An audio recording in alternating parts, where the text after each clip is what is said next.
Ciao, sono Leonardo. Benvenuti al podcast di 9NR3. Oggi riassumerò e recensirò il libro Libera Nossa Malo di Luigi Meneghello. È un classico della letteratura italiana del secondo Novecento. Un libro unico che fonde autobiografia, etnografia e laboratorio linguistico. Ambientato nel paese veneto di Malo, il volume ricrea un mondo intero attraverso la memoria dell'autore.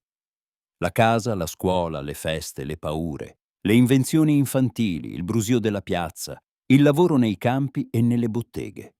Non si tratta di un romanzo tradizionale e nemmeno di un memoir lineare. È un mosaico di scene, lampi, liste di parole, raccontini che si ricombinano nello spazio vivo della lingua. Il titolo gioca su un duplice asse: la supplica religiosa che chiede di essere liberati dal male e il riferimento concreto a Malo, il paese di origine.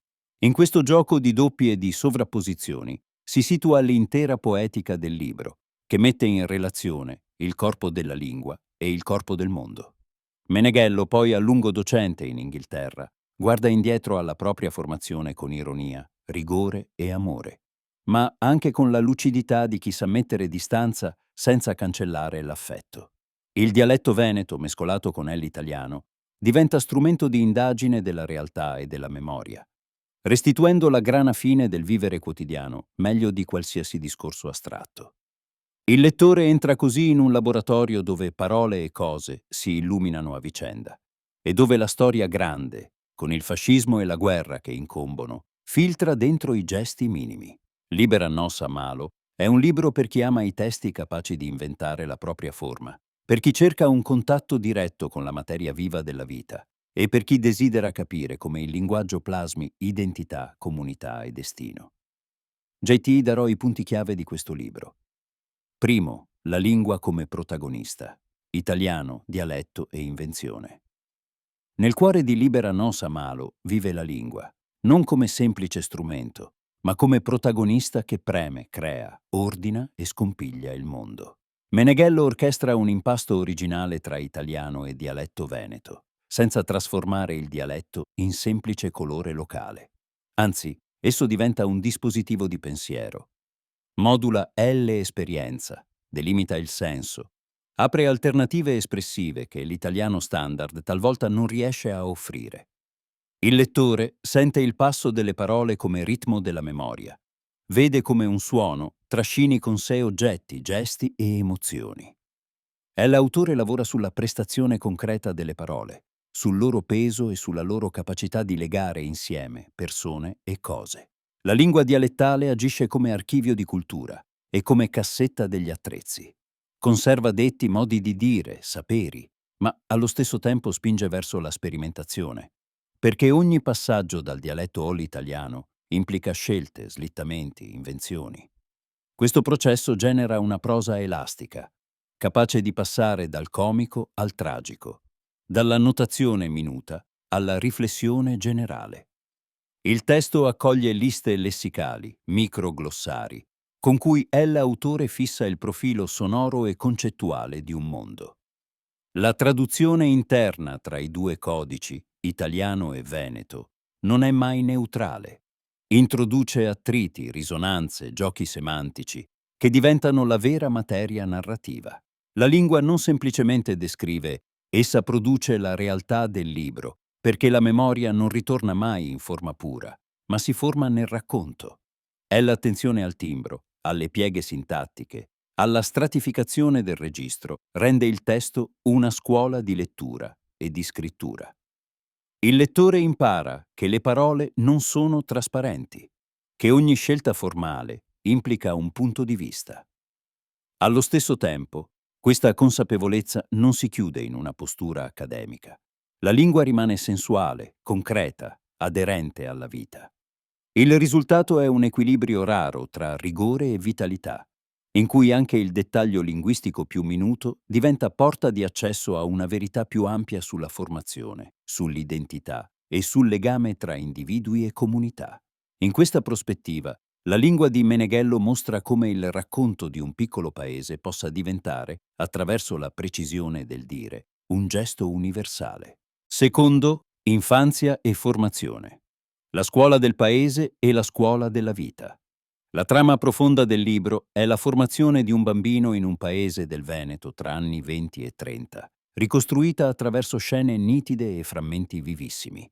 La infanzia non è idealizzata, è un territorio di scoperte, paure, prove, con una geografia mentale che si sovrappone alle strade, ai cortili, agli argini.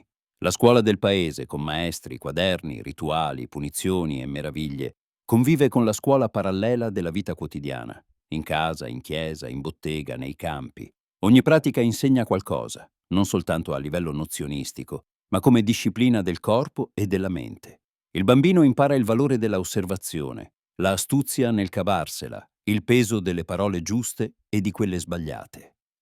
I giochi, i soprannomi, le piccole bande segnano il senso di appartenenza e di competizione, mentre i racconti degli adulti fungono da mappa del possibile e del proibito. La religione entra come educazione del sentimento e della colpa, con preghiere, processioni, catechismi e con una morale comunitaria che spesso precede la comprensione intima. Ma il libro evita il moralismo. Mostra come il giovane soggetto apprenda per prove ed errori, tra slanci e inciampi, attraverso un lessico affettivo che si costruisce insieme al lessico linguistico. Molto spazio ha il corpo, gli odori, i sapori, il freddo e il caldo, la fatica, il gusto per la manualità. La formazione è concreta e tattile e proprio per questo resta impressa nella memoria. Meneghello mette in scena una sensibilità che registra il mondo in dettaglio, per poi rielaborarlo con ironia e rigore. Il passaggio all'adolescenza avviene senza enfasi, come un cambio di luce. Cambiano gli interessi, si allarga la mappa, entrano la politica e la storia, ma non si perde mai il filo che lega il sé alla comunità. In questa lunga iniziazione, la lingua è insieme eredità e invenzione. La capacità di dire bene le cose, di nominarle nel modo giusto, diventa la cifra della crescita. La infanzia raccontata non si chiude su se stessa. Parla al lettore adulto, perché restituisce la trama universale di come si diventa persone dentro un mondo che educa, ferisce, consola e spinge avanti. Terzo, il paese come microcosmo. Riti, lavori, relazioni e memoria collettiva. Malo non è un semplice sfondo, ma un organismo vivo, un microcosmo in cui ogni elemento parla. Le stagioni regolano i lavori e i ritmi delle famiglie. Il suono delle campane misura il tempo comune. La piazza, i cortili e le osterie sono palcoscenici di storie minime che definiscono la identità del luogo. Meneghello non si limita a rievocare, osserva la dinamica dei ruoli, le gerarchie implicite, le alleanze e le rivalità che tessono la trama sociale. Artigiani, contadini, piccoli commercianti, donne al lavoro tra casa e campi, anziani depositari di saperi, bambini che esplorano confini. Ciascuno contribuisce a una enciclopedia vivente. I riti religiosi e civili, feste patronali, processioni, mercati, sanciscono l'appartenenza e scandiscono gli anni. La materialità dei mestieri, con i loro utensili, le tecniche, il lessico tecnico, è resa con precisione sensoriale. Ogni attrezzo ha un nome, ogni gesto un ritmo, ogni ambiente un odore. Questa concretezza dà al lettore la sensazione di toccare con mano, ma allo stesso tempo apre un varco verso ciò che non si vede. Il sistema di valori condivisi, le paure collettive, le aspirazioni appena accennate. Il paese appare come un laboratorio di convivenza, in cui ci si conosce da sempre e ci si riconosce nei comportamenti. Le storie circolano in forma di aneddoti, pettegolezzi, sentenze aforistiche, micronarrazioni che regolano il senso comune e fungono da normativa implicita. E l'autore mostra come il linguaggio collettivo, con i suoi cliché e le sue trovate, agisca su ognuno, ma anche come l'individuo possa giocare tra le pieghe di quel discorso dominante. Il paese custodisce memorie di miseria e di dignità, di emigrazione e di ritorni, di piccole rivolte e accomodamenti. Nel libro questa memoria collettiva non è retorica. Viene verificata attraverso scene concrete, spesso ironiche, talvolta malinconiche. In fondo, la comunità è un sistema di segni e Meneghello lo legge come si legge un testo, ascoltando cadenze e silenzi. Così Malo diventa specchio di molte altre comunità italiane del Novecento, soprattutto in area rurale e di provincia, ma anche di ogni luogo in cui la prossimità produce legami stretti, identità complesse e conflitti sottili. Il lettore ne ricava una grammatica del vivere comune, utile a capire non solo un passato che si allontana, ma anche i meccanismi con cui oggi si costruiscono appartenenze e esclusioni. Quarto, fascismo, guerra e la educazione alla storia. Nel tessuto del libro la grande storia entra di traverso, filtrata dal quotidiano. Il fascismo appare come un clima che attraversa la scuola, le cerimonie, i discorsi pubblici, più che come apparato astratto. Si vedono i simboli, le parole di ordine, le divise dei ragazzi, la retorica che pretende di educare il carattere e uniformare il sentire. Meneghello osserva come quella lingua politica si infiltri nel parlare comune, modificando toni e aspirazioni, ma lascia anche emergere la distanza tra la pompa dei riti e la concretezza della vita del paese. La guerra non è raccontata come cronaca di battaglie, bensì come esperienza che piega abitudini, produce assenze, rende incerto il domani. La economia domestica si fa più dura, il timore diventa compagno di strada e i ragazzi apprendono presto a leggere i segnali del pericolo. La prova storica funziona come acceleratore della crescita. Costringe a scegliere, a capire differenze tra obbedienza e responsabilità, tra apparenza e sostanza. Il libro suggerisce che la educazione alla storia avviene prima di tutto come educazione dello sguardo e della lingua. Imparare a nominare il falso, a riconoscere il vuoto dietro le frasi fatte, a vedere dove il potere cerca di entrare nelle case e nelle coscienze. In filigrana si intravede il cammino che porterà Meneghello alla riflessione sulla resistenza, che in altra opera troverà spazio diretto. Ma qui la posta è la maturazione critica. Proprio la prospettiva locale permette di capire la storia grande con più verità. Nel paese si misura cosa cambia davvero e cosa resta, quali speranze si spengono e quali risorse la comunità sa mettere in campo per resistere. La ironia dell'autore, mai cinica, è un antidoto contro la retorica. È un modo di disinnescare le parole vuote, di difendere la intelligenza delle persone comuni, di salvare la memoria dalla deformazione dell'enfasi. In questo quadro, la paura e la solidarietà, il conformismo e i piccoli atti di coraggio, i calcoli prudenti e gli scarti imprevedibili compongono un atlante morale che forma il giovane protagonista. Il lettore impara che la storia non è solo eventi, ma linguaggi, rituali, abitudini che nel tempo si sedimentano e modificano la percezione della realtà. La educazione alla storia è dunque la conquista di una postura critica, senza la quale nessuna libertà può dirsi davvero conquistata. Infine, memoria, forma ibrida e arte del montaggio. Libera Nosa Malo si costruisce come un dispositivo di memoria che rifiuta il racconto lineare e sceglie la forma del montaggio.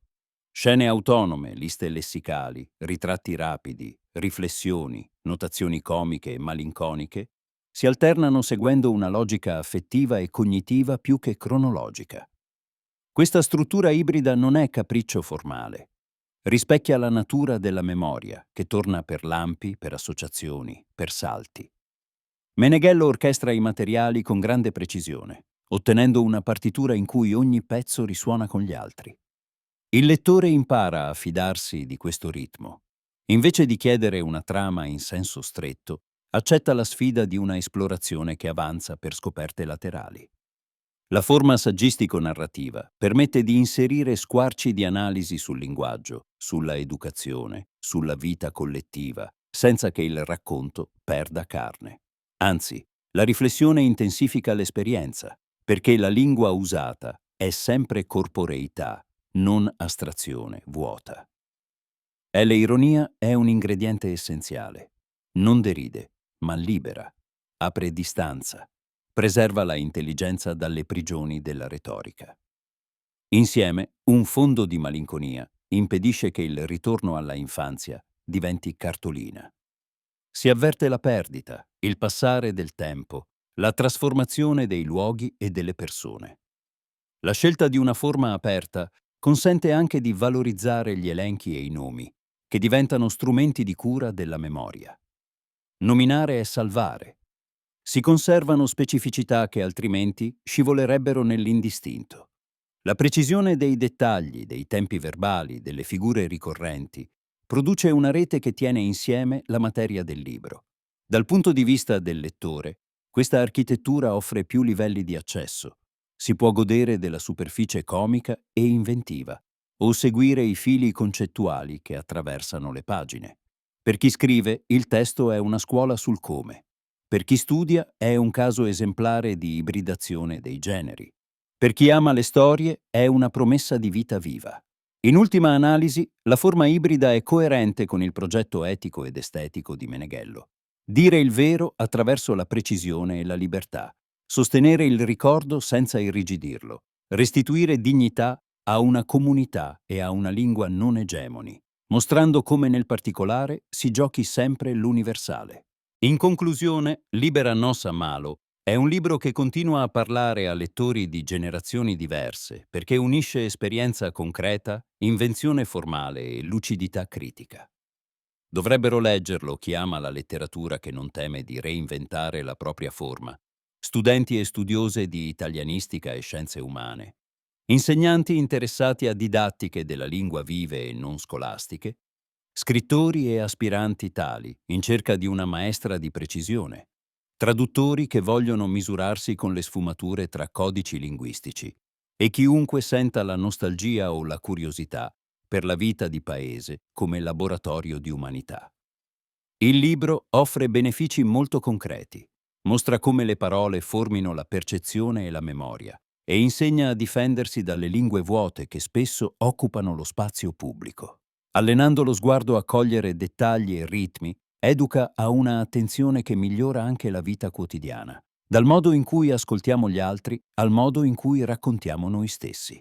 La idea di formazione che attraversa queste pagine suggerisce una etica del crescere fatta di tentativi, errori, risa e serietà. Un invito a riconoscere che la identità è relazione e che le comunità hanno valore quando sanno custodire e trasformare i loro saperi. Perché comprare questo libro invece di un altro su temi simili? La risposta è nella sua voce inconfondibile. Pochi testi italiani lavorano con tanta sapienza sul confine tra italiano e dialetto, restituendo una musica che è insieme particolare e condivisibile. Pochi mescolano con tanta naturalezza comicità e pensiero, evitando sia la cartolina nostalgica sia la tesi accademica. Meneghello non racconta il paese come museo, ma come officina. Il suo montaggio di scene e parole offre al lettore una esperienza attiva. Non si consuma una storia, si entra in un laboratorio di memoria e linguaggio. In tempi in cui le identità si irrigidiscono o si sfilacciano, un libro che mostra come si costruisce una voce personale dentro una comunità è più che mai utile. Per questo Libera Nossa Malo non è soltanto una lettura consigliata, ma una compagnia duratura. Se vuoi supportare Luigi Meneghello, puoi acquistare il libro tramite il link Amazon che ho fornito nella descrizione del podcast. Dopo aver letto il libro, fammi sapere cosa ne pensi e condividi i tuoi pensieri. Ci vediamo.